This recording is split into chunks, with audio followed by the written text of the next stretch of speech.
Greetings, fellow armchair Imagineers. Tiki here. And Blue Dragon 5. In honor of Black History Month, we like to pay tribute and showcase the great defining Black characters and figures the world has come to love. This year we're honoring 3 of the real-life historical heroes and icons brought to life on film by the late, great Chadwick Boseman.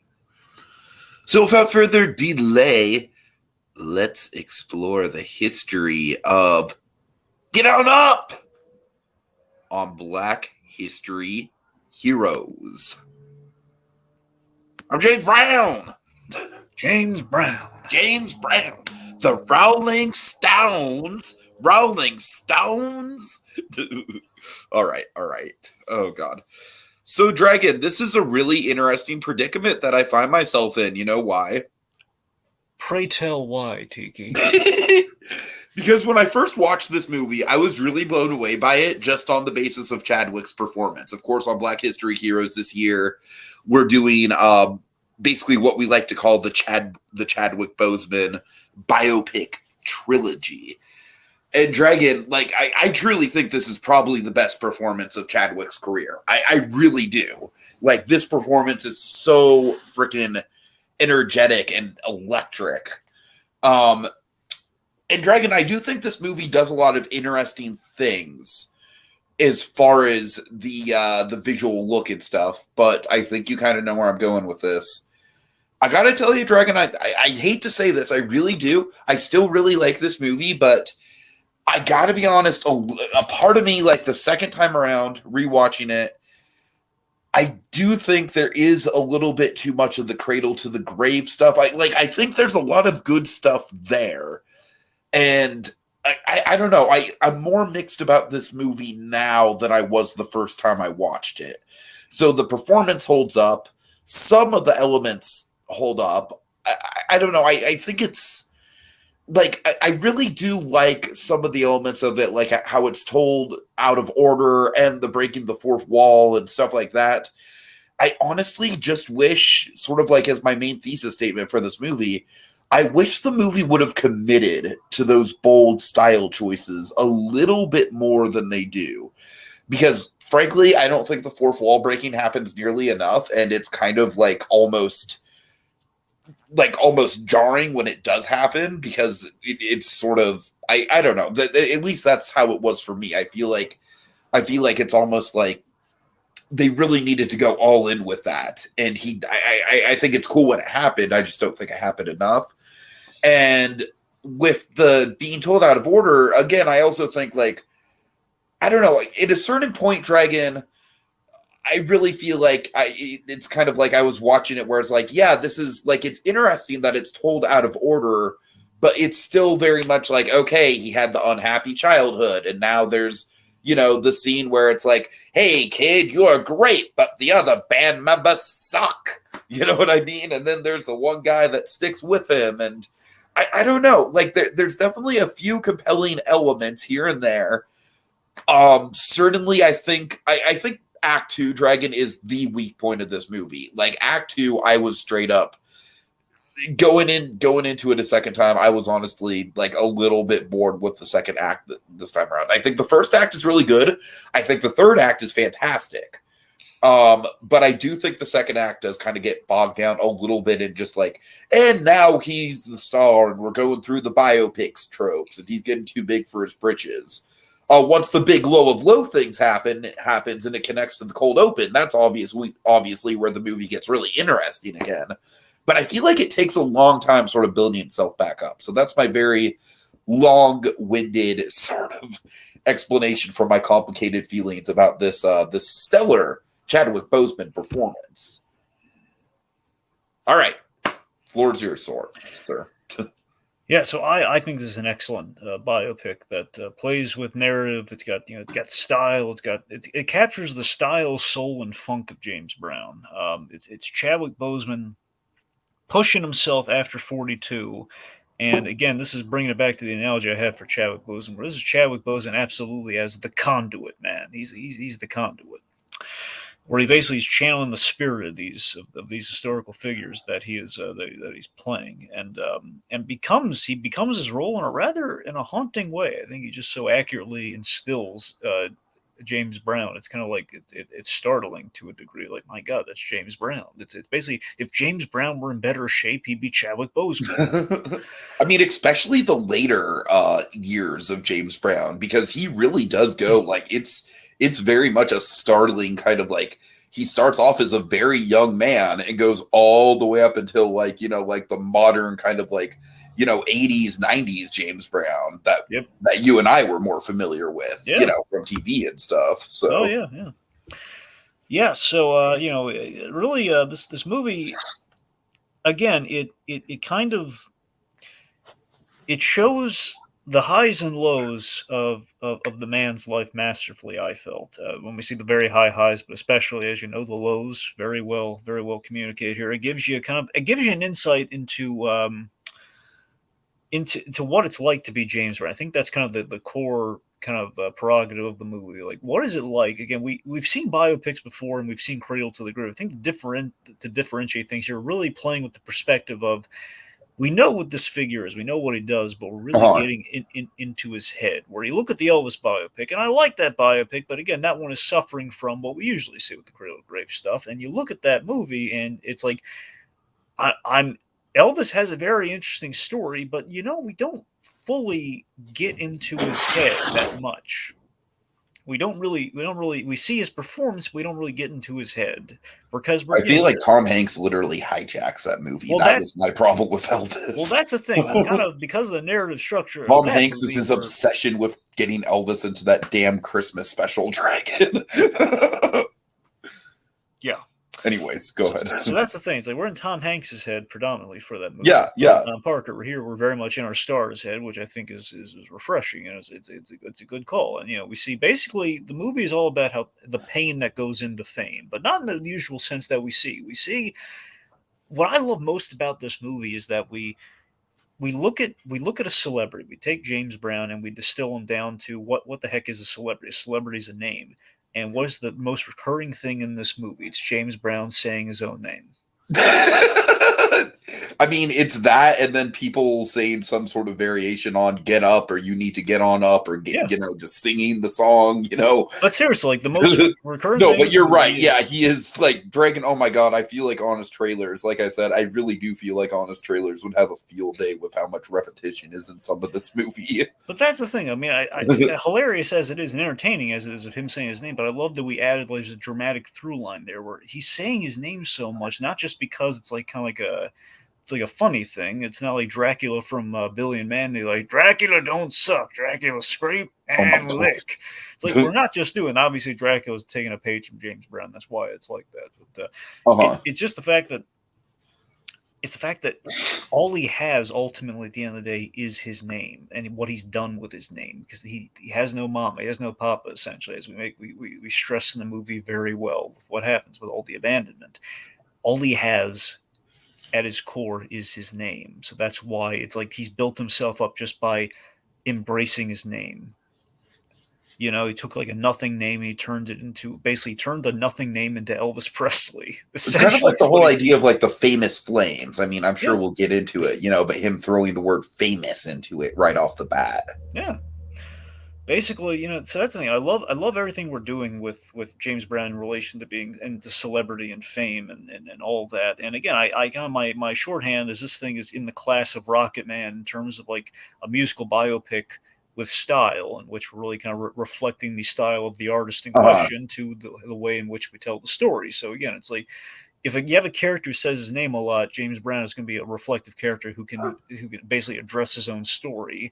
And there's going to be a lot of fun, there's going to be a lot of styles, there's going to be a lot of tempos, and we see all sorts of different tempos, and we apply that to the editing styles. There's a whole lot of a lot of clever things applied to this movie, and I do think it. I mean, of all the Chadwick Boseman biopics, I mean, they're all good and they're all in very different ways. But I feel like 42, for example, is it's the very reserved, very stoic Jackie Robinson. This is the challenge that Boseman's playing here. This is a very vocal character. This is a very guy who's he's kind of in denial at times about himself, but he's peacocking like crazy. Where Jackie Robinson's just he's the guy who wants to play ball, you know.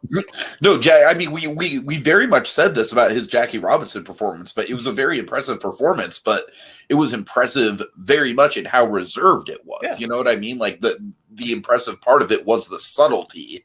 And this is James Brown in no way, shape, or form is a subtle person. Because if you look at 42, 42 is a movie that revolves around the historical figure, where this movie is driven by the historical figure. That's the difference. Where Jackie Robinson, your medicine, Jack. It's about how important Jackie Robinson is, right, and it's about how lovely the man was, and how like he took all of it in stride, and how he kept it all in, and all that sort of stuff. And we see everyone's reaction to Jackie Robinson. This movie is not about the reaction to James Brown necessarily. It's in there, but it's all about like, how does James Brown feel about all this?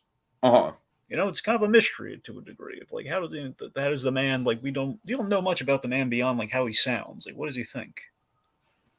Sure. So, yeah. All right, well, hit us with some background. Okay, so the background is rather interesting. So for the longest time, Brian Grazer, Ron Howard's producer buddy, Brian Grazer, he tried to get a James Brown biopic made for the longest time, and the problem is James Brown's rights. The rights of James Brown are very kind of interconnected and tied. And so essentially, Brian Grazer, he got the rights, and James Brown was involved. This is when James Brown was alive towards the end. He was involved, and they were pursuing this, but then he died, which led to all the trouble. And the trouble being, when James Brown died, is essentially the way his estate went. It kind of like there's the movie rights and then there's the music rights, and essentially between the two, yeah. Oddly, they were split between the family and the state of Georgia. So there's a lot to circumnavigate. I think if I have it right, it broke down to film rights and music rights, and the film rights were easier to get a hold of, but the music rights were the real tricky part. And obviously, you can't have a James Brown movie without the music. I could imagine that just because like there's all kinds of different record labels and different things like that. Yeah. So if I'm right, I'm going to assume the film rights is with the family and the music rights is probably with the state of Georgia. So it's basically, it languished in development heck since 2006 when he passed. So Spike Lee, yet again, there's a runner. Spike Lee was desperate to do these eventual Chadwick Boseman biopics, but he never quite could get it. You know? Yeah, but that's kind of funny because if I'm right, Spike Lee ultimately did make a Chadwick Boseman with the Five Bloods, where Chad Boseman had a very brief role in that movie. Right, I forgot about that. God, it was a good role. It was very brief, but it was really good. I just feel like Delroy Lindo kind of like like he sort of stole all the thunder in that movie. That's the thing that people talk about with that movie. Yeah, so it's kind of funny. Ultimately, like Spike Lee was kind of chasing these Boseman movies, and he eventually got it at the very end. And even what he did is like, hey, the guy who starred in all these great biopics, give him a small role. What's a pivotal role? Right, exactly. Anyway, so Mick Jagger, believe it or not, Mick Jagger, Rolling Stones, he acquired the music rights. So he was the God. Which is why, that's why he's in the movie. That's why you have that Rolling Stones scene. Oh, man. So Mick Jagger, he acquired the music Rolling Stone. Exactly. So Mick Jagger acquired the music rights, and he reached out to Grazer. And initially, he was thinking about doing I believe, Mick Jagger was talking about doing a documentary on James Brown. And then basically, you got to talk to Grazer, and they kind of realized like, hey, let's do a biopic. The stars kind of aligned at that point. Then they went to Tate Taylor, and Tate Taylor, really good director. People love Tate Taylor because they love The Help. So he's the guy who directed The Help. Right. I knew about The Help. Has he done anything else? Yeah, but I don't think anything as quite acclaimed as The Help. Well, I mean, because The Help is like, I don't know, it's not my kind of movie. Honestly, it seems like the kind of movie you'd watch in a history class. Well, I don't know. It's the thing is like a lot of when The Help came out, it was very widely acclaimed. People loved The Help. When it came out. When it came out. Keyword when it came out. Yeah, that's what I don't think people really love The Help now. Well, I know. I'm just saying when it came out, because of that, it did have a lot of buzz behind it. And maybe some people still look fondly upon it. Point being, Tate Taylor is it sounds like he's like, even regardless of how the film turned out, people love working with this guy because he's a really cool director, it sounds like. and Sure. they wanted in, and they had a great script to work with, and it was which is why a lot of stars were attracted, because they really loved the script and how the whole out of sequence thing was going and everything. So Tate Taylor, he was, again, being the beloved director that he was, and they were talking to James Brown's family, I believe mainly his daughter, if I have it right, but they talked to I believe, I forget if his wife is still around at this point too. They're probably talking to Dee Dee, Dee Dee and the rest, and they're a couple wives. So they talked to James Brown's family. Um, let's see. So they wanted, they say, if I understand it right, they specifically wanted Chadwick Boseman for this, and it's like, hey, we want Chad Boseman. So then they had kind of that realization of, we want him for this, but can he sing and dance? Because if he can't sing and dance, we are screwed. Because this guy's great, but we need someone who can sing and dance. So yeah, that's the trifecta. Can he act like James Brown? Can he sing like James Brown? Can he dance? Most importantly, can he dance like James Brown? Yeah, if he couldn't dance like James Brown, that project sunk right They'd there. have to get like a bazillion doubles, and Right, right, yeah. every time you do a dancing thing, you have to cut away from him for a Oh, shot. can you imagine? Oh my God. I don't know. I mean, I assume there was face replacement at this time, but still, for like to make it seamless. And anyway, so Guy Tanya has face replacements, but still, even though But I, Tanya, not a lot of that movie takes place on the ice, really, when you break down the actual screen time. Exactly. So, point being, Chadwick Boseman, what he did was, before he read the script, because he heard in Hollywood everyone's loving the script and they're flocking to it by reading the script. So what he did is, like, he found the soul of the character first. He basically, that's what he did. He really got in the groove with James Brown, and he basically got a feel for the character. And what he did is, okay, I'm going to decide how I want to play this here. I'm going to read the script and see if it aligns, or like what I'm missing here, if it's going to, like. So he got in the character headspace first, and then he read the script and he kind of found it. So he absolutely said yes. And this is an example of how fine an actor Chad Boseman is. Much like you do with Jackie Robinson, Boseman puts in the work. Mm-hmm. He did gobs and gobs of research, and basically his mantra for playing James Brown was, he found the why of James Brown's moves, for the dance moves. That's how he did it. He found the why. As in, like, why did James Brown do these things? What is the motive? Like, why does he do all the crazy moves, and where do they come from? Like, what is he communicating with this? Like, why was it a patented thing that he did?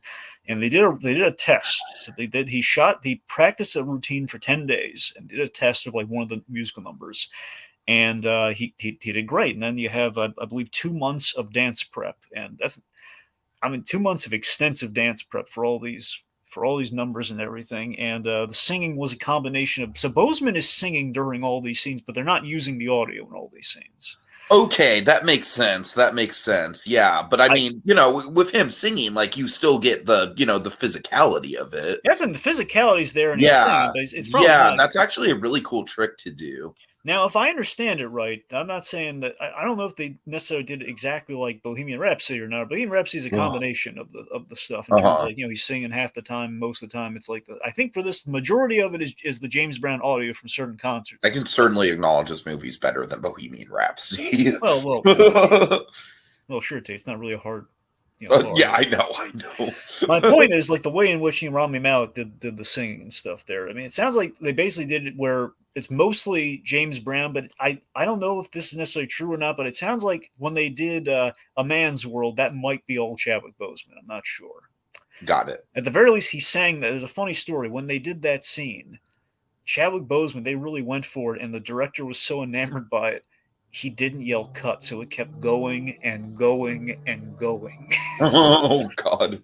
Because Chad Boseman was doing that good a job. So it is a question of if they used the final take of just, if they left that in the movie of him singing A Man's World like that. Okay, so they shot mostly in Nachos, Mississippi. So the director, he's a Mississippi kid, which I think is another reason they really like him for kind of the historical stuff like The Help and like this. Yeah, that makes sense for sure.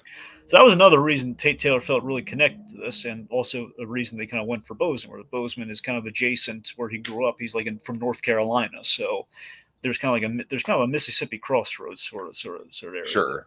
Anyway, so the movie is very authentic in terms of the fact checking. Again, oddly, 42 and this movie are ridiculously accurate to what happened in real life. I mean, I mean, pretty much it's almost one for one with James Brown. Though obviously they jump around in time a bit here, but they don't really get the what happens wrong. It's yeah, that's the only real miracle exception. It's like, let's just jump around time a little bit, so it might leave some misleading in the editing a little bit. Like for example, when his son died, he didn't die, and then he went on the whole PCP thing, but in the movie, that was that's kind of a trick of the editing where that was never intended in the movie anyway. So so they jump in time. So, yeah, and the whole reason behind the narrator thing is just so they can kind of help cover any liberties that they did take. Where James Brown's just kind of going over certain things in history that happened, and you could always have unreliable narrator play if you want to fudge any details. So it's very close, if not like as close as the Jack Robinson movie. Sure. Critics loved it. Not big on the financial side of things, but what else is new? Okay. I actually kind of remember this flopping. Yeah, that's a shame. It made money, but it made like $3 million. Uh-huh. As in, like, it made its budget back and then profit like $3 million. So, all right, well, let's start breaking it down, Dragon. So the movie starts very memorably. Mm-hmm. Would you like to tell them? I would love to tell them. Go ahead. Tell them exactly how this movie starts, Dragon. Well, James Brown's low of low. We kind of start at the beginning of James Brown in his low of lows moment in 1988, in which he is he's smoking marijuana laced with intentionally laced with PCP, and he's kind of coping with loss. He's coping with loneliness despite his fame. He's kind of hitting a rough patch, and he goes into one of his failing businesses. With a shotgun at a business seminar of some sort, like a car salesman dealership or whatever, and someone has used James Brown's bathroom. Oh my God. Someone has dropped a brick in James Brown's bathroom, and he's upset by this. So this is this is probably, like I said, probably my favorite element of this whole movie is how we have this framing device where it's like, it's such a great, like, how the hell did we get here hook. It's so nonchalant, it's so like I don't know if nonchalant's the right word. Well, I mean, the best way of looking at it, Tiki, is, again, they have a great miracle exception for why we're playing with the narrative fourth wall device here. He's on PCP. That's why we're doing it.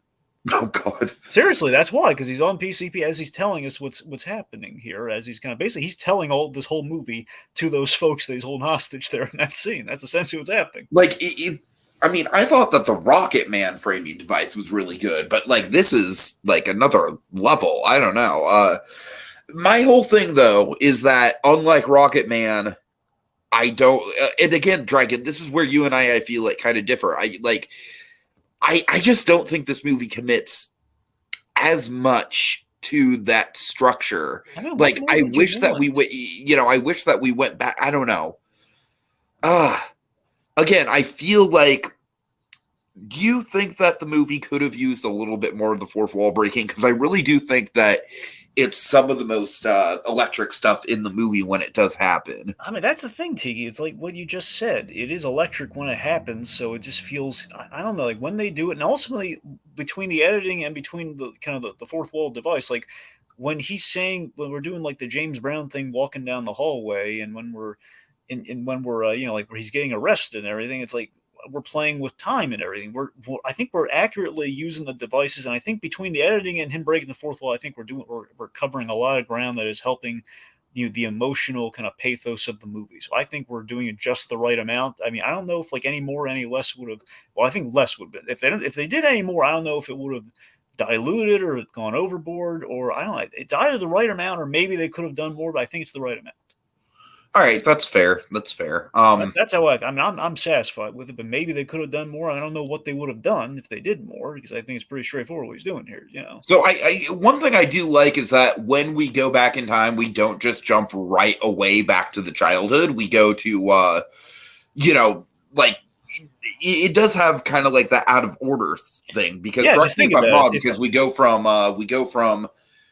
the framing device to Aykroyd, right? Well, yeah, what we do, if memory serves here, is like he's walking down the hallway, then we go to the PCP narrative device, and then he's going, I think we go to the plane ride, don't we? I thought it was the Rolling Stone show. I Oh no, thought I'm that sorry. Yeah, was actually, no, you might yeah. be right. It's Rolling Stones, and then is either Rolling Stones then Vietnam or Vietnam then Rolling Stones. One of the But I mean, I feel like that's really interesting because it's kind of getting giving us a flavor of like, okay, here's James Brown at his lowest blows. Then here he is, like like some of the big kind of like early pop culture moments that kind of cemented him, and now we're gonna go back and see sort of like how we got there. I think that's very smart to kind of just give us a taste of like the career before we go back to the childhood stuff, just because so many movies it kind of feels like, okay, we have to sit through the obligatory shitty childhood stuff before we get to the fun part, you know what I mean? So the important thing that is in all of these, it's in all of these check-ins in James Brown's life that we have the running through line with his characterization is that this is a guy who followed the reason this guy became famous, that he followed his instincts and did right by himself, which is in every scene represented in this movie, like in the framing device when he's telling I forget the woman's name, the woman who took the crap in the toilet. Oh He's my god, he he's says her name like 4 times. I wish I could remember. yeah, but still, his love. First and last name. Yeah, he's being very nice to her after he scares her. I like that he I feels think not he's bad for. being super passive aggressive to her, Well, honestly. no, I mean initially that we shoot. I think well, again, Right, he's right. on PCP, and I think he like really. I think he feels bad for letting the gun go off. He's just doing it to threaten him. He's like, no, no, come on, sit Oh my down, sit god. down. And really, he's just using these people as a springboard to talk about his own life. Where he's just, which again Right. is James Brown to a T here, where he basically is like saying, "Yeah, did what you did," and he basically again her doing that making a gutsy move like dropping a brick in James Brown's toilet. He is he's saying you did right by yourself, and that's what I did for me in my life. And then of course that brings us to all the narrative that we get, Mhm. and in the editing, because it's non-linear, we're changing the tempo of again the idea is like we have various versions of Get On Up, like with Ski Party, and then we have like when he's in the gold suit and everything. Basically, him in the gold suit is probably him like making it's the comeback. And again, we're changing the tempo of the song with these time periods. And like another jump in time is like he goes to Vietnam. We start with not start, but we do that first, which is kind of a funny cut to like, oh god, look at the crazy shenanigans that James Brown gets these guys into. And later on, if I have it right, and I could be wrong here, is that James Brown's on a plane ride to see the president, and he knows he's screwed. So he comes up. I think he comes up with a way out of it by when he sees the president, he recommends going to Vietnam. I think that's the idea there. Right. So again, it kind of everything kind of connects and goes full circle. And so like if you look at it linear, there is kind of a logic, but we don't need to go linearly, which kind of so adds to like where James Brown's feeling in his head as he's like telling these people the story. So Chadwick Boseman again. Let's talk about the performance a little bit more here. So just to show you how much he threw himself in this role, Chadwick Boseman would have to do sometimes 90 splits a day. Oh wow, yeah. That's crazy, right? I can't even imagine. And that's not just a split. I mean, that's a That split. is that's hard to even wrap your mind around physically. And remember, the way James Brown does a split is he does a split, but then he gets back on up again. So Right, he right, gets on right. up. Yeah, it's kind of like a bounce almost. Exactly, which I imagine is very difficult. So basically, James Brown, as presented here to me, and I think James Brown is in general as kind of as a pop cultural figure, is like James Brown is kind of a combination of Elvis and Muhammad Ali, with just a little bit of like that kind of Dracula from Billy and Mandy, the whole like Dracula don't suck, Dracula's great and lick. But with the Elvis Muhammad Ali thing, yeah, he's likable, but he's also bigger than life, and there's kind of almost a poetry to how he operates, kind of like a Muhammad Ali, with like the whole hit like a full like a butterfly, sting like a bee, sort of thing. He's got amazing outfits. The whole like Mister this, Mister that, Mister Bird, are we done? That's another thing about like the instincts is that he kind of knew right away to talk to Bobby Bird. He knew sort of what to say. You know what I mean? Like when they were both in the nurse's office together, in the doctor's office together, like very, very good at kind of just cultivating relationships and kind of just seeking out what's going to work best for him in any given circumstance. For sure. And again, there is that question of when you look at James Brown, you can look at it as the movie's not portraying him in a sinister light, but I do like that you kind of look at James Brown is an opportunist to a degree, where he is kind I of feel like using it's not sinister, but it's definitely warts and all. Exactly. So I like that we did go warts and all there with that, and it's like the fact that like I love that Chad Boseman, the way he plays James Brown. He's broad, but there's also like something sad and moving in all that he's doing, because again, all he has in this world is the persona of James Brown, and he's doubling down. I think that shows in the performance. He's doubling down, which is why he's like referring to himself in the third person all the time. Sure. And yeah, that I think that lifestyle isolates a person, and it's looking at the the Black History heroes of it all, which of course is to mention, just so we don't forget this time again, folks. Just that also, whenever we talk about the Black experience, remember we're the analogy we like to use here is like we're as white as David Hyde Pierce skiing. Yes, the whitest white absolutely. men you will find. Dragon, one of these days we need to have Jacob like Photoshop an image of that somehow. I've looked; it's really hard to. Really, you've tried. I've tried to find David Hyde Pierce actually skiing and try to do something. What if he photoshopped like a picture of David Pierce's face onto a skier though? Like, I mean, we possibly could. Still, I got to find a good enough like a skier in all white for that to work. right. Anyway, but that's just again, folks. But seriously, I think there is like with the Black History of it all here, it's the idea that this is like the cost of exceptionalism with fame here, where being so isolated as he was and all the pain and strife that he went through. But also, it's kind of a thing where James Brown, he doesn't really. It's kind of a thing where the downsides of the Black experience that we saw Jackie Robinson go through does not necessarily affect James Brown in the ways you think. Like, we're not really obviously, like with Elvis, at least the way like pop culture kind of depicts it, which I'm not saying is fully accurate, but the whole thing of like, Elvis very much he was a Black performer, but he was white, therefore he was accepted. Essentially being the idea there. On the flip side here, you have James Brown is kind of like, again, with the exceptionalism there, like every creed or religion or race is going to love James Brown because he's amazing. So I think there was like, it's kind of like a little bit kind of the Elvis breaking down the barriers thing that goes in with his appeal that is also represented there. So it's kind of. Sure. All right. So where should we go? Obviously, there's a lot of places we can go. You want to talk about the childhood? You want to talk we should probably go hit the childhood, yeah. So his childhood is utterly heartbreaking and also very on the money. I mean, his parents did shoot guns at each other. This is all. Yeah. Oh my God. I mean, like that's the kind of shit where it's like you would think that would be in like Walk Hard, the Dewey Cox story. It's like a parody of of like an over the top bad childhood. You know what I mean? Yep, he had an abusive and lonely upbringing, and he was abandoned by both parents who shot at each other. And the idea of this messed up his views on what a relationship. I mean, to a certain extent, he's abandoned by by the aunt too. To a certain extent. I mean, Wayne he needed her to bail him out. Exactly. Yeah. So in a sense, and again, Anne Honey was actually, again, as represented here, she's very kind of loving. I like that there's a mother figure and there's a father figure for James Brown in this movie, and ultimately they both either kind of leave him or die on him. So kind of yet again, James Brown is alone, and there is a tragedy James Brown too, because we have it later in the movie that it is yet another kind of Elvis parallel with James Brown, where Elvis's brother was stillborn, where James Brown initially was stillborn, then they slapped him and he died after a long time. So James Brown, the reason I think what they get into the movie a little bit is that James Brown is so confident and follows his instincts because he learned at some point from Aunt Honey, man, she tells him this story when he's a kid. She tells him as a way of reassuring him that he was born dead, as in he has been given a great gift of life here when he was supposed to be dead.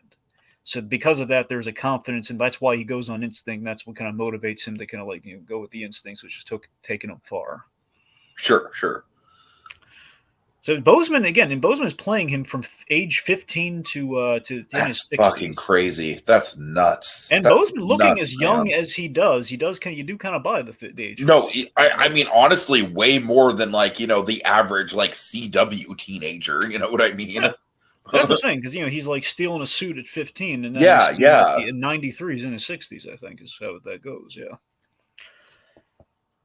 And also the box, just so you know, Tiki, again, let me put it this way, the only detail that they really fudged in this movie, the only one that was, and it's not necessarily like out of nowhere, like when they did the Vietnam scene, there was the danger of getting shot down, but they were not necessarily being shot at. But that was like the only real thing that they took a liberty with, if I'm being frank. That, and again, there's some maybe misdirects in the editing, but all of that, like the kid boxing, real thing they did. Black kids were taken, they were blindfolded, one hand tied behind their back, number pan on them, and they would box each other. That's actually one of my favorite moments in the movie, is specifically when he's like looking at the band and like getting driven by the band to get on up. Yep, he gets on up, and I like these kind of boxing to the music in his head. Yeah, for sure. I really like the moment where the band starts to get like, more intense and energetic. I love that we also have kind of a few kind of the omen, the I shall down the omen of a bat moments with James Brown here, where we have like he's stealing a suit at 15, which of course is like it's James Brown going after the style and the clothes. He steals the shoes off of a hanged man. Mm-hmm. And the big thing, the preacher, I believe it's Sweet Daddy Grace. Sweet Daddy Grace is being a big influence on him. He gets the style, he gets the cape, he gets the big poofy hair. All this right, exactly. Yeah, inspired by his experience. It feels really natural. It feels like he would pick up on kind of like the gravitas that he would adopt later in life. The movie doesn't linger on any of this stuff, which is smart. It kind of just sort of like goes through it, but it's not really going through it in kind of like a checklist sort of way, like something like Bohemian Rhapsody. Like, think about this. If they really wanted to, they would have milked the cape thing, but they only do the cape thing once. Totally. They only do it once in the movie. They cut back to it a couple times, but it's only once. He does the famous thing where he kind of got from this guy where he puts the cape on after he does the bend. Right. Yeah. So I guess we should talk about Bobby, right? With the famous flames of it all, or... really quick, I want to point out some casting within the childhood stuff. Yeah, by all means. Yeah, go on. Lenny James is a father. He was Morgan on The Walking Dead. Dragon. It's so funny because this is a character where it's like he popped up for like 2 episodes right at the start of the show, like in the first couple episodes, and then he was gone until like season 6, right? Like, and everyone was like, where's Morgan? Like, he became like this big fan favorite character. But then they just started to run him into the ground. They put him on Fear of the Walking Dead, and he became the main character there. And it's like, well, good job, writers. You went from like having this really cool, mysterious character to just like he's now like just driven into the ground. Awesome. Prototypical Walking Dead. Anyways, I'm sorry about that rant. He is really good, though, right? In the brief screen time he has. Yeah, and that's what I'm saying. You get to see the messed up views on a relationship in which if you hit women, they're still going to love you, essentially, or they're still going to need you, which is the kind of wrongfully informs James Brown with relationships. Like, you can treat people like crap, and they're going to come back to you. I think one of the most twisted things he says is like, hey, maybe if you spruce yourself up, I'll come visit you sometime. Yeah, after the Viola, of course, the Viola Davis too playing James Brown's mother. We're gonna get to her scene later, folks. We're gonna get there. I got things to say on that scene, but still, and a big thing with me, Dragon, of course, in this movie is Octavia Spencer essentially playing a nice version of Ma. Oh, so that's the thing, Tiki. Tiki, I meant to mention this. I'm glad you brought it up. Okay, so Tate Taylor, he directed Ma. No, are you serious? Yeah, he directed. That's the thing. Oh my fucking lord, dude! Tate Taylor, because Octavia Spencer appeared in the. Oh, dude, I love that. I love that. You know how much I love Ma, man. That movie is only aged like fine wine in my head. So that's the thing. So Octavia Spencer, when she heard this movie was going on, she called Tate Taylor and says, "What role am I playing?" She loves working with this guy. And she demanded to be in the movies. I have just the role for you. So Aunt Honey. So that makes sense. Like she more or less kind of made his career, so it's they're really good collaborators then. Oh man, that's why she's in Ma as well, and you get the idea. So I love Ma so that's what I'm saying. Tate Taylor has a lot of I feel like people really sleep on Ma as just like a really fun campy horror movie. Oh Ma, you really got me there. Oh, okay. All right. Anyway. So yeah, but again, it's just also horrible. Like when James Brown's mother, where she just basically like the kid's like, "Mom," after she's dude, that is probably the most emotionally brutal moment in the whole thing. Yeah, and I love how it informs things. Where he's like, so the way we do in the editing, he's told that his mother's there to see him, and then we kind of separate the other half of that scene. But in the middle, we do see like what he's thinking of when he's thinking of his mother was the last time he saw her, which is like horrible, and she just like "Ma," it's just ignoring him is warming herself with some sort of that the brothel or that the not I'm trying to think of what the old west saloon. It is pretty much a brothel, right? Yeah, it is a brothel. I'm saying there's like a term for whiskey and pretty girls. Yeah, I don't know. It's like I want to say there's something other than whorehouse, but there's another name for it. So brothel. Like in the old, it's like what they called it in the Old West. That's what I'm trying to think of.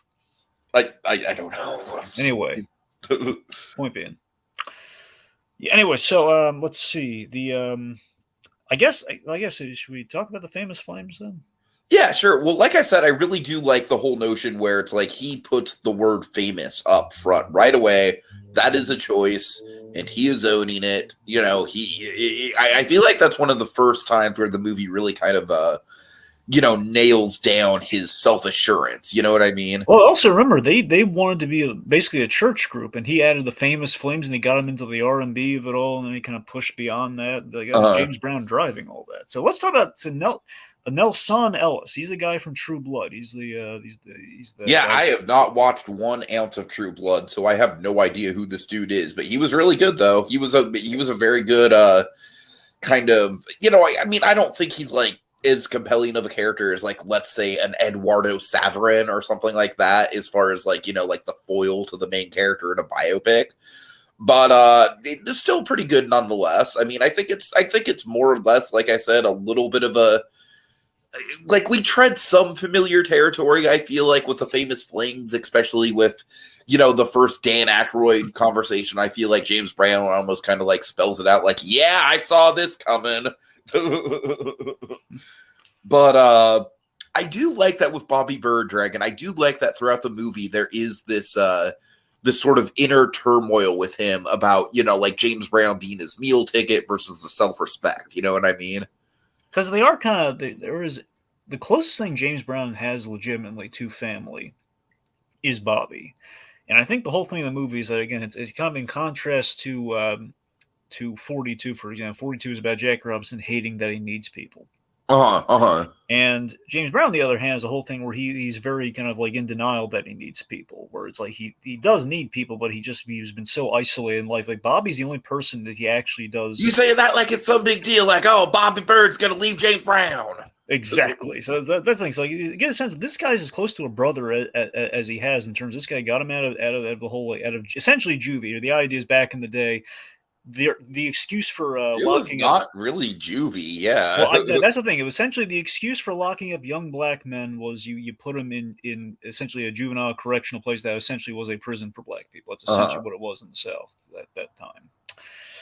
So anyway, he just the fact that he got him out of Dodge there, and like he brings him home, and I like how he kind of ingratiates himself with the family. I think James Brown is absolutely telling the truth that it does sound like he's sucking up to him. He's laying on the charm, and the grandfather kind of calls him out on that. And he's deflowering the sister. I love how they played that scene too. I feel like that scene is almost kind of like, it's sort of like a good omen for like, okay, this is sort of how the relationship's gonna go. Yeah. Like James Brown is literally just gonna be fucking with stuff in this dude's life, and he's just gonna have to like take it. Yeah. Absolutely. And it's the whole runner like Mr. Bird, Mr. Brown. Let's show of respect. And it's like how Avalon kind of falls on deaf ears when they do the ski party. The ski party thing says, you can call me Mr. Brown. Like I'm the star of the movie, man. So speaking of which, that scene, that's like another very minor, like, basically the wardrobe's better than in real life in this movie, in which James Brown obviously does have a great wardrobe, but I'm saying at times like they changed things up. Like the sweater that he wears in the movie looks a lot better than the one that's in Ski Party. Sure. But yeah, the idea of James Brown after all those splits, the only time he ever ripped his pants was in front of all the white people on Ski Party. Yeah, and the fact that we're going like kind of like I was loving like, oh, it's a honky hoedown. What am I doing? Or the idea he kind of sold out early in the career, like doing the movies and everything, kind of like Elvis did. Only James Brown, he kind of bounced back a lot easier, and he went a lot of places. But yeah, with the famous flames and everything, we also have like he meets Little Richard, and that leads him to get the idea to do his first record. Yeah, I really like how Little Richard also kind of like that scene he has. It's very much kind of that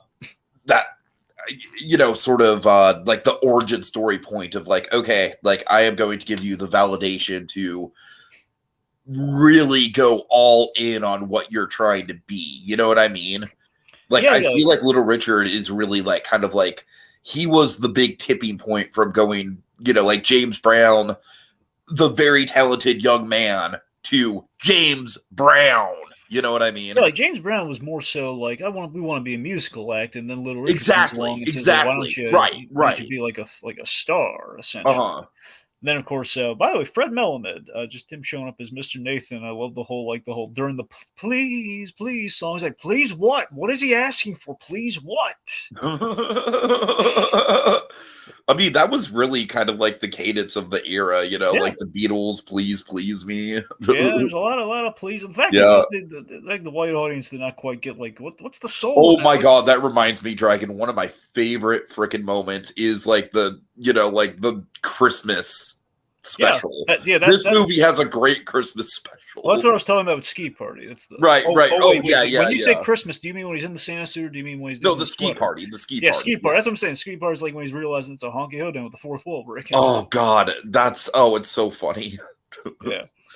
Just all those white people, Dragon. The white people in that scene, they freaking casted just the David Hyde Pierce skiing crowd. You know what I mean? Literally, Ski Party. That's it. Exactly. That is it. Like, That's Tiki and I are wearing those people sweaters, are and just if the you whitest of the white. if you squint in that scene, you can see Tiki and I wearing our sweaters. We're actually extras, yes. Yeah, we're in the background somewhere. Of course. Yeah, he's by the punch bowl somewhere, like by like getting a hot toddy or something. Yeah, that sounds right. That sounds accurate. I'm by the blonde. So yeah, let's see. So we Dan Aykroyd. Let's talk about Dan Aykroyd. The reason he is in Aykroyd. he's in this picture.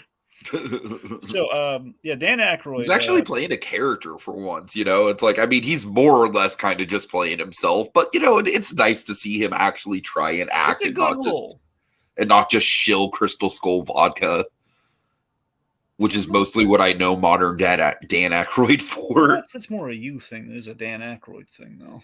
That probably is more of a me thing. You're right. I'm very hyper fixated on that with Dan Aykroyd. Honestly, when I see modern day Dan Aykroyd, most traditional, it's like, Dan Aykroyd's really he's good. He's not really playing a lot in range, but he's playing good, like kind of fatherly figures really well. And this is like what he does here.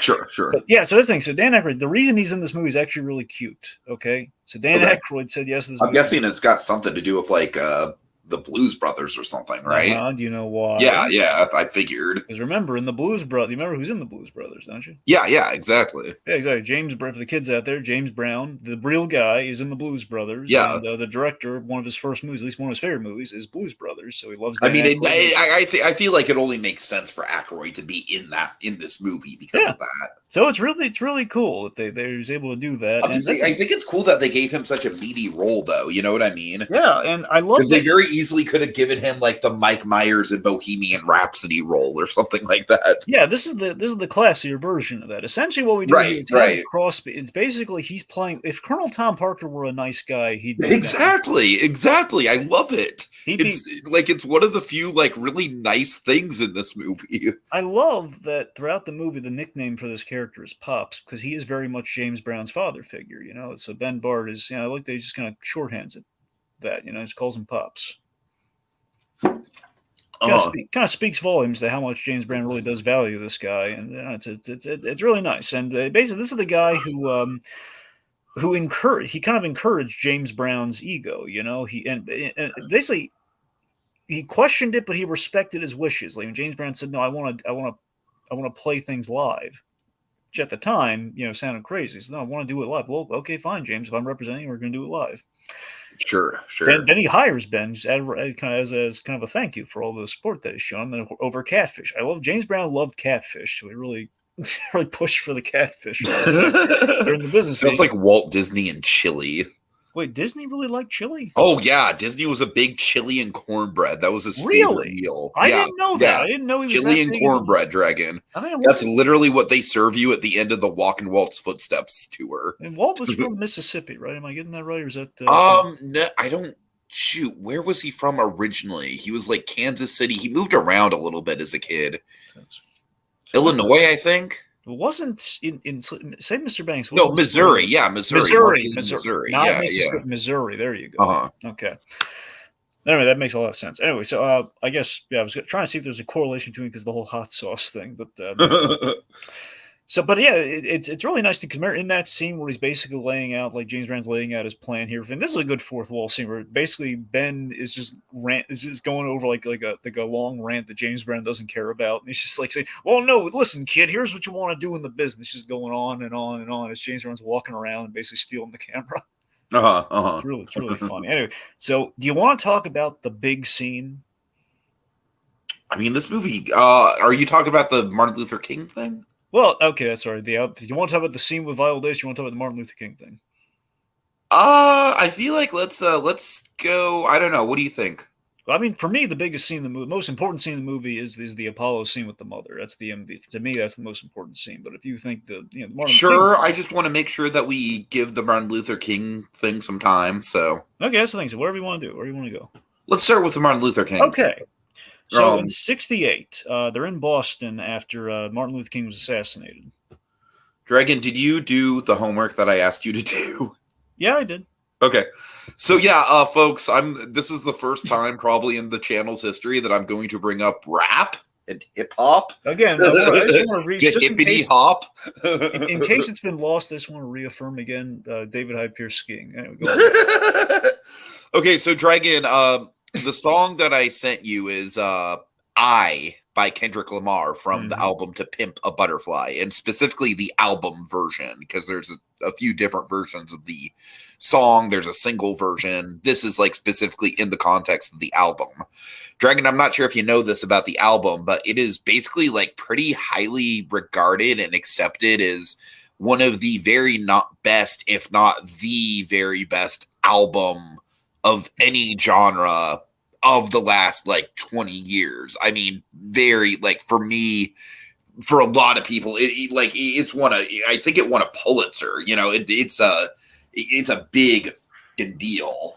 So I don't know, Dragon, what do you think? Because I really think that the moment that I threw you, where Kendrick is, doing that song, and then the riot breaks out, not the riot, but kind of like, it's not necessarily a riot, it's more of a brawl. And he's like, "Hey, my people, we need to get together. This isn't how I want us to act." I don't know, Dragon, like, something tells me, like, because this must be a big historical moment here, right? Yeah, this was, yes. So I don't know. What do you think? Do you think Kendrick was kind of channeling this moment in that moment on the album? Well, I don't mean to oversimplify, but again, like, James Brown was essentially, for Black culture, he was Elvis. He was the white, right. He was the respected Elvis. He was the. So in that sense, you have to assume Kendrick Lamar, right? Kendrick Lamar, yes. You have to imagine Kendrick Lamar. This had to have been deep down, like, at least filed away somewhere in the moment when this happened. He had to be thinking of, like, this. This is a moment where I got to summon James Brown here to kind of break this tension. It's got to be like, it has to be. Yeah, like, that has always been one of the most striking moments on that album to me. And it's so fucking cool to me, because one of the reasons why that album is as huge as it is because it's basically like a giant monument to Black culture, and like the politics and the strife that, that culture goes through, and the history and the art and the cult. But tell me, did this happen while the recording was happening, or did he manufacture this in like a recording for a song? Like, I'm pretty sure it happened. I'm pretty sure it was manufactured. It might have been based on something. I'm pretty sure the actual recording is manufactured. Okay. But yeah, I don't know. I just really think that To Pimp a Butterfly, I mean, Dragon, I know you're not like a music guy. Like, I know that, like, I know that you're more into like film scores and stuff like that. I know you're not necessarily an album guy. I'm more for what's catchy. So right. But To Pimp a Butterfly really is like, it's such a great sort of like, I know I'm going on kind of a tangent here, but it is such a great sort of like catch all of the Black experience in America. And I think it's so fucking cool that even all these years later, after that album came out, I'm still finding like really potent and meaningful connections to the, to Black culture through that album, through this movie, and, this event that I did not know about. So I don't know, Dragon. I just wanted to highlight that just to kind of put the pieces together for me. That was a big wow moment for me. So you watching this is the first time you ever heard about the whole, like, what James Brown did? Yes. Okay, that's the thing. Yeah, this was a big thing. So again, this is kind of like what happened here. Literally the same year as this. When you this is what's really heady about this. Okay, so the same time, as we saw in the Elvis, but with Elvis, you had the '68 comeback special, which of course, in the midst of like, after we had the Martin Luther King, then of course, like very shortly afterwards, you had the Bobby Kennedy thing. Mm. So all of that happened. That was Elvis's response. This is the other side, more in the direct thick of it with James Brown, where there's a huge moment where James Brown he basically de-escalated a potential riot and all the tension there, and the fact that he went with his instincts. And I love that. And the most important thing is that this is not James Brown. Kind of like what he did with Jagger Rogers. This is not the character intentionally trying to be a black icon or trying to be like the peacemaker. He's not trying to be like Thurgood Marshall here. He's not trying to. Sure, sure. This is just a guy who wants to. I want to play for a big crowd. I don't want like the world to tell James Brown no. This is basically James Brown digging his heels and saying, "I'm gonna perform. Darn it." Also, To Pimp a Butterfly came out in 2015, so literally a year after this movie. So I'm more convinced that it's got to be a pull. It's got to be a pull. Yeah, there you go. Anyways, but yeah, it's again, it's really big. It's really substantial what he did here, and it's just. And I love the threat that got the mayor to talk to mayor and say, "You've already lost your election, Mr. Mayor.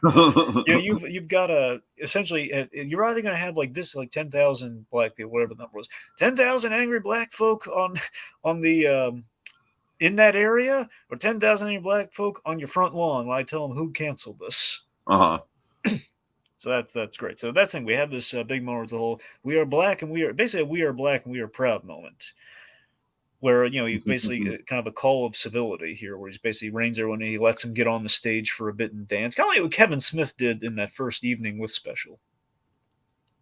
Right. Yeah, that makes sense.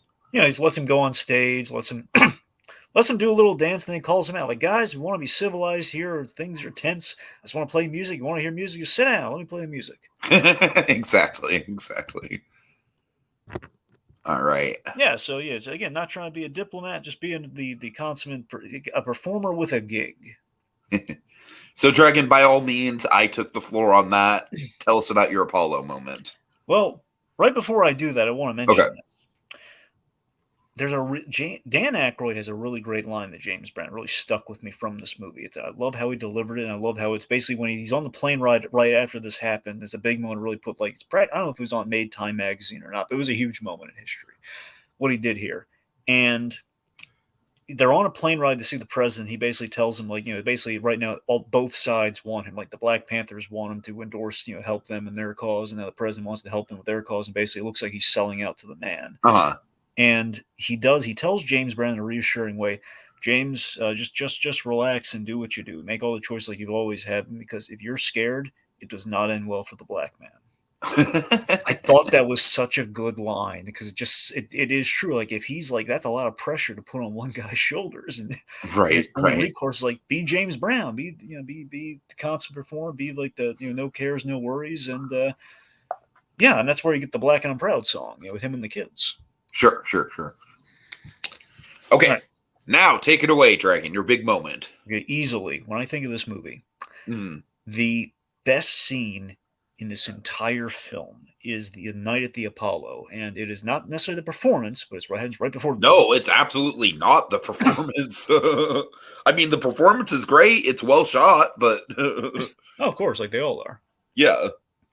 So I think if anything, Dragon, I do think the editing of this movie, I do feel like we it's a nitpick, I know, but we kind of linger on the performances maybe a little bit longer than we need to. Well, still, it's a James Brown movie. I know. It's a tricky thing to, it's a tricky ratio to get down. But again, I think it's more so the fact they play in different tempos and stuff, so there's you got some variety. Not quite my tempo. Yeah. Oh, God, could you imagine James Brown doing Whiplash? Oh, he would kick. Are you Russian or are you Dragon? You Russian or you Dragon, Mr. Bird? Oh, God. You showed the performance late. You woke us all up. That'll be 20. God made yours, didn't he? You didn't. Now, Mr. Bird, why'd I just hurl a chair at your face? What is that? A drum? Like what are those gold things? Drums. All right. Anyway.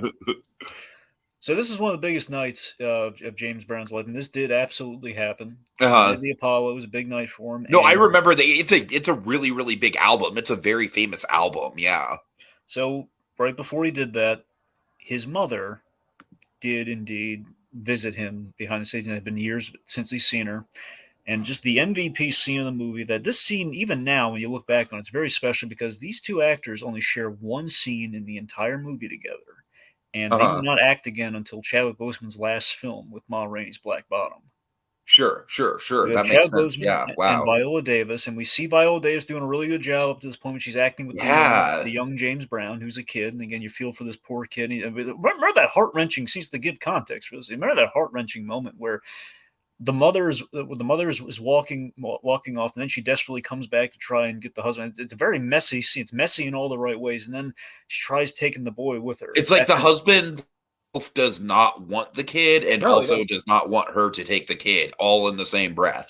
Because that's the thing. He doesn't want her there, and she tries to come back, and he Uh-huh. runs her away. And she said essentially she walked off without the kid at first, and then just to slight the husband, she wants to take the boy, and then they get into like a tug of war over the kid, and then the Oh father's like, man. "Go back." It's Yeah. a horrible scene, horrible, not horrible in a poorly done, horrible in a gut wrenching way. Uh-huh. So that's like the most traumatic memory he has with his mother, and then of course the other traumatic memory being like she just ignores him when he's desperately calling out for her. So that's the last time he saw her. She walks in there. Well, essentially, he's in his prime right now, and leading up to this scene in real life, preparation for the scene the night before, Viola Davis, Tate Taylor, and Chadwick Boseman had dinner together, and they rewrote the entire scene. So they threw what they had out, and they rewrote the scene. They kind of worked on it the whole night, and this is the end result. Where basically it's been set up brutally with that, and you have James Brown. He's internalizing a lot of the pain. He's letting her direct the scene here, where she's like, he wants to know why she's there, and ultimately he knows the answer why she's there, but he just wants her to kind of say the words. It's kind of like the final dig, he wants to say she's there for money, Sure, sure, and sure. she doesn't say it. And I like that he kind of wants her to say it, but he just wants her to admit that he wants her to admit the wrongdoing, and she kind of does, but she doesn't really give like a sincere like apology, as it were. Uh-huh. She just says she admits that it happened, but she doesn't apologize for it. But seeing both actors doing such amazing job. Viola Davis is kind of stealing the scene at first, where you see like the pain there, and just him saying, "You ain't my mom. I don't want you telling people you're my mom," because we both know it's not true. And you see Mhm. like the tear kind of falling down her face later in the scene. But I love how it kind of builds to that point where she's just saying, "Well, I am your mama. I carried you. I chose you," and that just offends him so much. You chose me, given that she abandoned Right, him. right, right. But you were inside me, and I carried you, so I chose you, which is utter BS. And I just this brings it back to the parallels to 42 with the need thing, where it says, "I don't need you." And to me, the absolute moment of this entire film is when Chadwick Boseman says the way he delivers, "Don't cry, James Brown don't need nothing." I'm Mhm. sorry. He says, "Don't cry. I'm James Brown." That's the line, right? There's the whole "Don't cry. I'm James Brown," because that's the mantra of his whole life. He just says it to her as the answer of it. It's a sad answer to that question of like he doesn't want to see his mother cry because he feels for her because he's remembering all the good stuff. But still, he just like, "Don't cry. I'm James Brown. I made myself. I made this name mean something. So I have nothing to be sad about." He's in complete denial over the sadness. He's divorcing himself from his mother so he doesn't give her anything in this scene. James Brown don't need nothing. James Brown don't need no one, and it's just utterly heartbreaking. And I love like Bozeman's been playing this character with like a rasp and everything, like to sound like James Brown, Right, and right. just seeing just the vulnerability in that scene, and him just like being he's just summoning all the grit that he can in this scene, and just the fact that she says she's ashamed of what she's done, and just the tear fall, and then he says like, "Now what do you really want?" And he gets up, gives her $100 bills, and then he kind of chokes it back like, "I'm gonna have to ask you to leave." And he's being kind of courteous to her here, despite kind of wanting to yell at her, but he's not yelling at her. You kind of get all these nuances in the scene, and her last words to him before she disappears out of life completely is, You're very pretty. You're beautiful." And she leaves, and apparently, as they kind of intimate at the end of the scene after she leaves, James Brown took care of his parents financially until he died. Oh wow. Until they died. Like he basically he took care of him. Like that's when they make sure she gets home safe and everything. That was Uh-huh. he financed. He met his father eventually because the idea when you're famous that folks come out of the woodworks just to get they get cash from you and everything. He took care of him despite all the terrible stuff they did. That's crazy. So that's what I'm saying. This scene to me is just so powerful between those two actors. It's the fact that it's the one scene that they share. It's like all builds to that moment. That she's the author of all his pain. Yeah, it's like she's like one of the big focal points of the story. But you're right. It is. I didn't even think about the fact that it's just a one scene. You barely even notice that they just share one scene because it's so impactful. Exactly. And let's see. So we have. So another scene that really stayed with the framing device. We talked about speaking of Christmas earlier with the sweaters. We should talk about the actual scene at Christmas. Uh-huh. With him and Dee Dee. So he's this is really kind of cute. Oh yeah! Oh my god! They added the this layer. is like the most warts and all of the warts and all. Exactly, and I love that they did not shy. This is like we have two scenes back to back of James Brown being really petty and being abusive, and like it showed it, I think, very well. Where it's like we had a moment where James Brown in real life did this really cutesy, nice thing where he didn't dress in a Santa suit, but I like that they went the extra mile with that in the movie. I appreciate that liberty. Yeah. Yes, I mean, the great liberty that James Brown being a nice guy is the kids in the neighborhood. James, here's the thing. This is poetic, by the way. James Brown in life, he loved Christmas. And James Brown died on Christmas Day. Okay, you see, this is a movie where it's justified to have the emphasis on Christmas in this movie. Yeah, that's what I'm saying. Exactly. So James Brown, the fact that I think deep down is because he was Santa Claus is coming to town. Okay, look. So I love that you can kind of read between the lines here that James Brown, the implication I get, especially when we see him interact with his kids briefly in the movie, which we do, like we see his son in two scenes in the movie, and we have his daughter there. We see him interact with the kids a little bit, and of course the kids, of course. I think James Brown, because of his upbringing, he has a real soft side towards kids, and the idea he loved, like they had that scene where his son had like that kind of like a lip thing going on. He had like kind of like it was like, I don't know, like a rash of some kind, whatever. And it's like, it's highly contagious. So James Brown's like, he's patting his son on the chest and everything. He's not like, he's basically being there. He's not afraid of his kid at all. He's like, I do think that stuff, like, I mean, I don't know.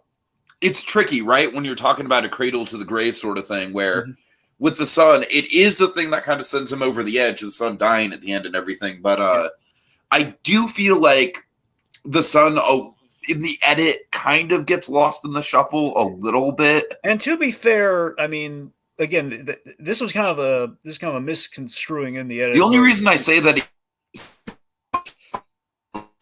they do emphasize his death, like it's a really, I mean, obviously it's going to be a big dramatic point no matter what, just naturally in his life. But I don't know. I kind of feel like they could have built it up a little bit more. I mean, they could have. I forget, just given how huge of a moment it is. I think his son was like older when he passed as well. So the fact is, like, there's a misleading thing by accident that happened in the cut where many people mistook it as like he just died and James Brown then went to do what he did. But no, time had passed in between. It's just James Brown, like an example of where he's at right now after he's lost family. Right. I mean, I honestly didn't really read it as he just died and then bam, we're back in the framing device. So you basically did take it the first time I saw it, I did read it as like, okay, like that's the start of his downward spiral, and then we're gonna kind of like see some quick glimpses of his downward spiral, and then boom, low of lows, framing device. I mean, you're not wrong, but again, as you said, T, that's the tight wire kind of walk of like, you don't want to. You're gonna add too many layers to it. Of like, okay, and we're gonna follow the sun for a bit, where it's like, we're kind of I think we're very clean. It's so tricky with biopics, right? Yeah. So regardless, what I'm getting at is here, I like that with that scene, we're like, okay, the son's kind of contagious, but he's still keeping him right by his side when he's doing these interviews and stuff. So it's the fact that James Brown, I think he had a soft spot for kids because he wanted to be a far better parent than his parents were. So I think that's kind of what reads there. So he's really nice to kids. He's giving them money at Christmas. We have like a nice moment with James Brown. And then of course, the white guys looking at his wife's ample cleavage in like the Mrs. Claus outfit. And James Brown, again, I love it's played just right because we don't see the slap, but you hear and you see the aftermath very brutally. Where it's just like he slaps her in the face and she goes down, man. I mean down, like get on down, man. That's not get on up. God. So but then here's the thing. Here's the great thing with the narrative. After he does that, it's like he kind of forgot that he's walking the audience. It's very much an echo of the first scene where his parents interact. You know what I mean? Yeah. So I just love that but I love that after that he walks up and he sees us, the audience, and he feels ashamed of this, and he remembers that the audience is watching. That's what I'm saying. This is why the fourth wall stuff works in the minimal bits in which we do. No, we do it. Dragon, honestly, the more that you're talking about it, the more that I am getting on its side. Yeah. Like, it's not meant to be fucking Deadpool. Yeah. So the fact of the spousal abuse, and then of course like him like really pushing his band more than they should, and he also cheated him out a lot of money, which was not cool. And they all left him except for Bobby. But then we got to talk about the breakup with Bobby. So that was. I love how realistically we played that scene where James Brown's ego.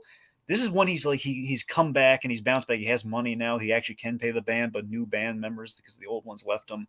And Bobby's just having a humble conversation with him, saying, it's like a chat like the old days. Like, I could fill this whole place on my own, like kind of a braggadocio thing where James Brown takes it to be true. Like, are you double crossing me? You trying to leave me? You trying to steal my act? Right. And he gets really mean with Bobby. And then we had the scene you just said, like, oh, this is surprising. You think James Brown's not going to be okay when Bobby leaves? Yeah. So yeah, just again, it's just James Brown again, just being completely oblivious to the fact that Bobby's like the only family he really has left ultimately, like the old the family that's not within his control, and yeah, like I'll be fine on my own. It's like no, he's that was on his own. That leads to the fall, which and when we do the link up, ultimately we have that great fourth wall bit where he says, "Do as I say, not as I do." So then we have, so I love this thing. When we do the link up back to the fall, we have roughly 15 minutes left in the movie. Right. And the 15 minutes is amazing. It is. Like I said, Dragon, I do think that, I mean, honestly, you did point out some really, really strong stuff that does happen in the second act. I think I was being unfair about, the second act drags. But yeah, I mean, the third act really is just like it really does kind of like just push things into high gear. Yeah, the third act gets us the Apollo scene. The third act, we have the car chase. So the car chase is also kind of an amalgam where he did. I don't think it's official. Like if there was one direct car chase with him leaving and then doing, but there were times where all this stuff did happen, but maybe it didn't happen all at the same like time frame. One day where he went in there with the shotgun and then led to a car chase. But again, this he did get arrested for this sort of stuff. So, but again, I love how it all goes all full circle here, where he is. Think about it. He steps out of. I love when he steps out of the car. He's back to being the child James Brown, which is really emotionally effective when he steps out of that car as he's being arrested, and then he's back in the prison cell, which is where he essentially is in the prison setting where he met Bobby after he was arrested and alone in a jail cell, completely devoid of any human connection. Mm-hmm. It's like James Brown be fine. He's looking in the mirror and he looks terrible. It's all just disheveled. And James Brown, all the hair and the mystique, he just looks it's a mess. And then we get to 93, the redemption. Yep. Yeah, like the elder James Brown, he's making it right with Bobby, and then. But I really do think this movie kind of pulls like a Steve Jobs thing, where it's like, Chadwick looks great the whole movie, but like once it gets to the older James Brown, it's fucking eerie. Yeah, it is, right? I mean, it really is, man, because correct me if I'm wrong, but I'm pretty sure James Brown was like in a few of those like VH1 documentaries and stuff like that we remember. I mean, I probably should have done this way back earlier, but some nostalgia we have for James Brown. For me, like when I think of James Brown, you know what I think of? What? The Tuxedo. Oh my God! Oh fuck! Yeah. Remember that's James Brown dies in 2006, and that's in 2001. So that's between that's a big that one, yeah. Between that and possibly, I don't know if he ever showed up in George Lopez or not, but I think that was the last time I saw him was the Tuxedo. That's like 5 years before he dies. Could you imagine if they like worked that into this movie somehow? When I first watched it, a part of me did way back. Oh yeah, right.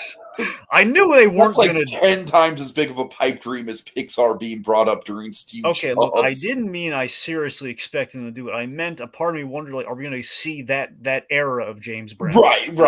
Yeah, we're going to actually do the Tuxedo with him. I meant, like, are we going to see like the real like in the 2000s? Stephen Yeun is Jackie Brown. I'm Jackie sorry. Brown. Fuck, Jackie Chan, not Jackie Brown. That's a Fuck. Tarantino movie, my friend. It Freudian has Robert slip. God Forster. damn it. That was awful. It has Robert Forster in it, which is good. But I need to see that movie, actually. That's the one Tarantino movie I've never seen. really, you Yeah. still that's the one? Because for me, I have a different Tarantino movie that I have never seen. What Death Proof? I have never seen Death Proof. You're not missing a ton. You're really not. Okay.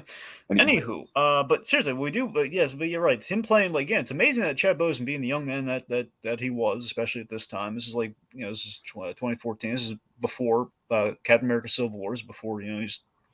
Honestly, I think it's the last healthy movie that Chadwick Boseman did. Honestly, I forget if he was sick during the first Black Panther, if it was during Civil. I think it was after Civil War. He got sick. I think. But yeah, this is anyway. It's the fact that we have this young man playing age 60 something as James Brown. 15 years old to 60 something. Yeah, that's crazy. Just crazy range. I'm just going to estimate probably 15 to 65. It's And he's playing he's doing and the way they shot this, by the way, was when they shot this, they would shoot like out of order. So because how can you shoot in this movie? I mean, sure, right. So it's this was kind of almost the way Tate Taylor does things. He does things kind of by the bootstraps. So like they would have locations for certain days, so they would shoot like the prison cell they're working with here is probably redressed to be the prison cell from earlier. So they are. They're shooting multiple things in like different eras, and Chad Boseman was out of his mind to say yes to this. But I'm so glad he did. But yeah, so we have the tunnel scene, which I love the full circle thing on here, where he's walking through that tunnel, and in the beginning we heard the echoes and the murmurs of what would be to come, and now we're seeing it. And we see all the different James Browns and the family members from all the eras saying, I'm James Brown. Then for one in prison, I'm James Brown. Then all his loved ones, like Ben Barton and his assistant, James Brown, all clapping, saying James Brown, as like the crowd outside is saying James Brown, James Brown. So it's literally that name. Again, I need an honest trailer supercut of how many of the number of times that his name gets said in this movie. Okay, this is where I'm going to overanalyze the name again. So it's the fact that his name is all he has, and it's the fact that it's the only symbol of love that you have in this life is someone calling your name. And honestly, you look at a character who feels abandoned and unwanted, and it's the fact of like someone calling your name is like you feel wanted, to ultimately being marveled at and desired, like people crying out James Brown or demanding, please James Brown, show up. It's like all the desire and affection he was denied in youth given to him throughout life, and now it's totally. After all the missteps and everything, he's still loved and all and desired and everything.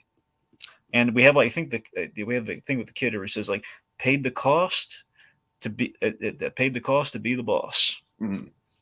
Yep.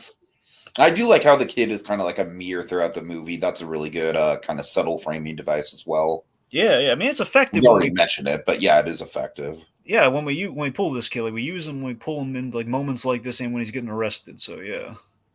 Then we end on "Try Me," which essentially is the apology to Bobby Bird when he invites him there, and he basically "Try Me" is him saying "I need you," which is what he could never say to this guy. So he finally says it. All right. Yeah, and he died on Christmas, and yeah. Okay, I think that's about it then.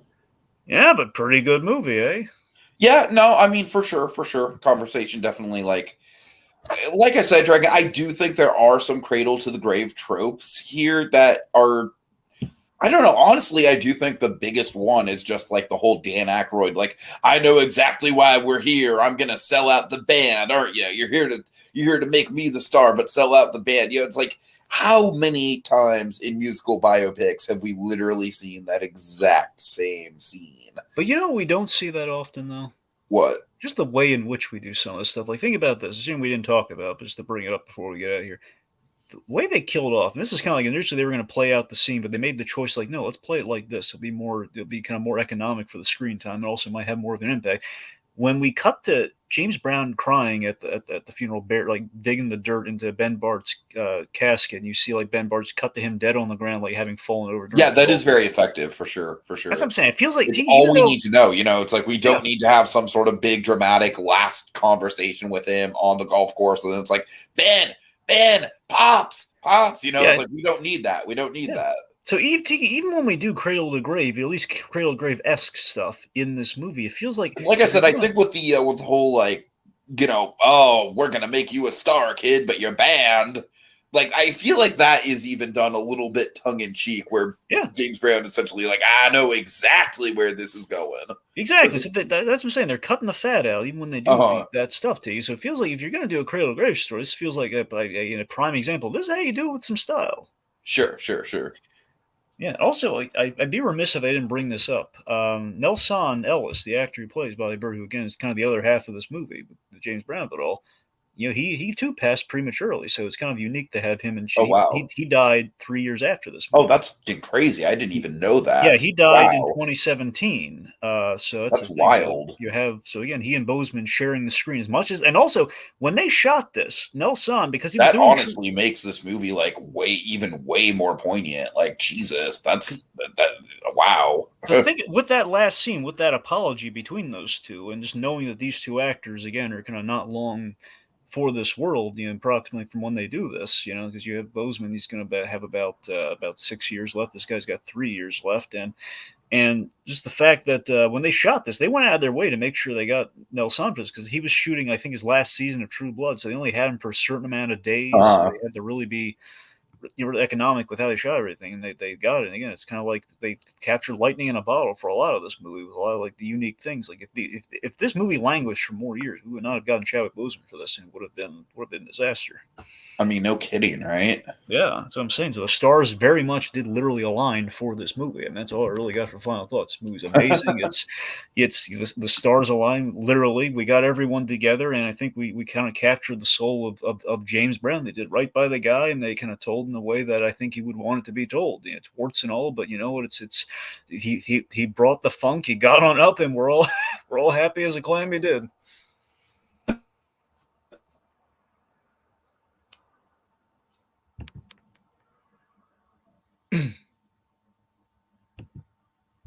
Black History Heroes thing to go over, Dragon. Would you like to tease that? Well, folks, we've covered the sports world, we've covered the music world. Now we got to cover the legal world. We got to talk about the Better black. call Thurgood. Yep. Right now, I seriously just want like a Marshall trailer cut to the style of Better Call Saul. Oh yeah, we'd have there you go. You just have kind of like more of a kind of a comedic, kind of dramatic, kind of a Better Call sort of slant to him going to the courtroom and dealing with like this mess, like one mess into another sort of thing. Right. We have like an artful montage of they're getting ready for the cases. They're like going for the pebbles. Oh God. Do we treat that like a Mike Ehrmantraut thing? All Yeah, that's right. yes. We're talking Marshall. So folks, you can look forward to that. The end of our trilogy. Indeed. All right. Well, that's all for now, folks. Until next time, when we look at the next film in Chadwick Boseman's catalog that showed us the world's not simply black or white, but brimming with color, as well as character. On the next installment of Black History Heroes, James Brown ain't never down. Rolling Stone.